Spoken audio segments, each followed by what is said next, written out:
Es pats no Gulbenes un man elektrība jau no agras bērnības ļoti patikusi, ka es jau 7 gados jau sāku veidot apgaismojumus jau istabā.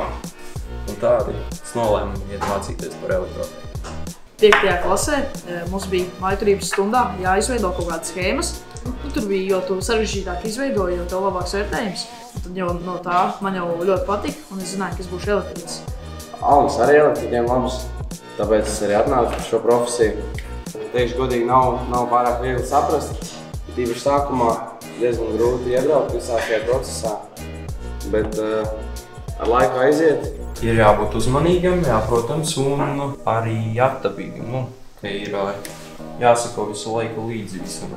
Jāzina droši darba paņēmība. Protams, arī kā skolotājs saka, droši darba paņēmība.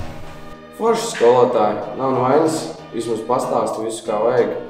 Mana dzimtā skola, tāpēc es kā skolotāja strādāju. Man patīk strādāt, darbs dinamisks.